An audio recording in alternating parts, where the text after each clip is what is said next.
You know that feeling, that twice-a-year clock change we all go through? Turns out it's way more than just a little annoyance. Today, we're going to dive into the science of daylight saving time and see it for what it really is, a huge, society-wide biological experiment that we're all a part of.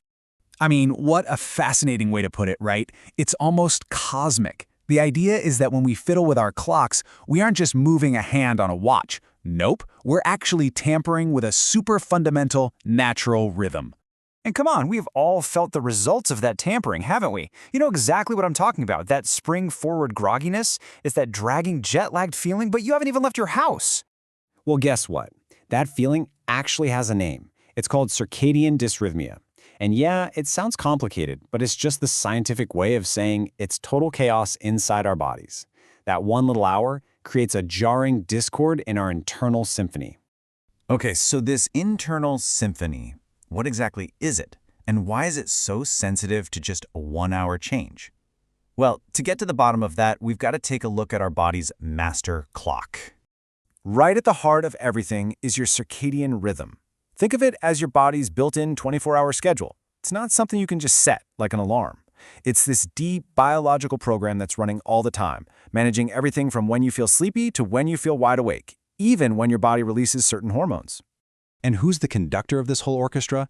It's a teeny tiny cluster of cells in your brain called the suprachiasmatic nucleus. Let's just call it the SCN. You can basically think of it as the master pacemaker, working tirelessly to keep every single part of your body perfectly in sync with the natural rhythm of day and night. And this quote just hits the nail on the head, doesn't it? When daylight saving hits, your SCN, your internal clock, is still running on the old time, the one that's synced up with the sun. But your alarm clock, it's screaming at you to operate on this brand new, totally artificial schedule. So you're literally caught in the middle, between two different times.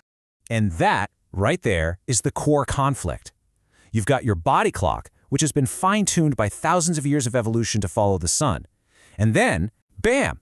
It's suddenly at war with the social clock, the time on your phone that tells you when you have to be at work or school. And daylight saving time, that's basically the event that declares this war, twice a year, every year. Now this whole conflict, it's not just about feeling a little tired. Oh no! It comes with a very real and surprisingly high price. You can almost think of it as a spring-forward tax that we all have to pay, and it affects our health and our safety. So let's start with one of the most shocking parts of this tax, the heavy, heavy burden it puts on our hearts. Okay, just look at this number, 24%. What in the world could that possibly be? That is the increase in the risk of heart attacks on the Monday right after we spring forward. It's not a coincidence. Study after study shows that losing even one single hour of sleep puts a measurable and dangerous strain on our cardiovascular system. So, why does this happen? Well, that sudden lack of sleep basically triggers a massive stress response in your body. Your cortisol levels, that's your main stress hormone, they shoot up. And it completely messes with how you sleep, disrupting those really important REM cycles that your body needs to repair itself. Your body is basically thrown into a state of emergency. And this stress doesn't stop at our hearts. It gets into our heads too. And that cognitive fallout, well, it has some really serious consequences for public safety. I mean, this quote about a city of zombies, it's not really a surprise, is it? Research shows a big jump in traffic accidents on the Monday and Tuesday after the time change. Our reaction times are slower, we can't pay as much attention, and that morning commute suddenly feels like a citywide game of bumper cars with drowsy drivers. Okay, so if this whole thing is so disruptive and frankly kind of dangerous, it makes you wonder, where did it even come from? You'd think it was based on some profound scientific wisdom, right?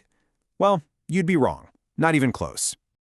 The real origins are, well, they're kind of weird, to be honest. It was first thought up by an entomologist, a bug collector, who just wanted more evening light to find more bugs. Seriously. Then a builder in England pushed for it so he'd have more daylight for his golf game after work.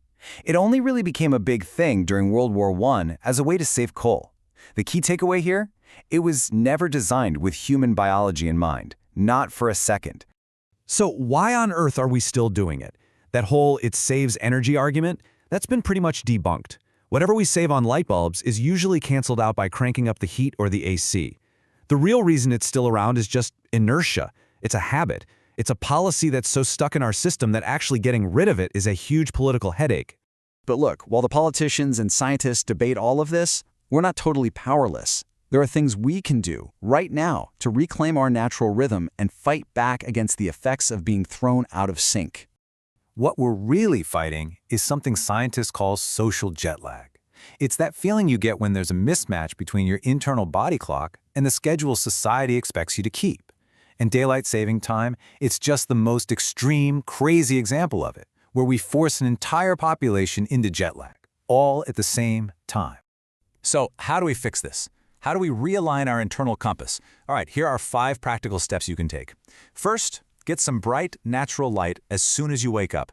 That helps reset your clock. Second, in the evening, dim those lights, put away the screens, let your body produce melatonin naturally. 3, do your best to keep a consistent sleep schedule, even on weekends. 4, a great trick is to gradually adjust your sleep time by 15 minutes a day for a few days before the change. And maybe the most important one, just listen to your body. If it's telling you it's tired, listen. And all of this really brings us to a final, really important question. We spend so much time and so much energy trying to force our bodies to obey this completely arbitrary social clock. But when you look at all the costs to our health, to our safety, you have to wonder, isn't it time our social clocks started listening to our body clocks for a change?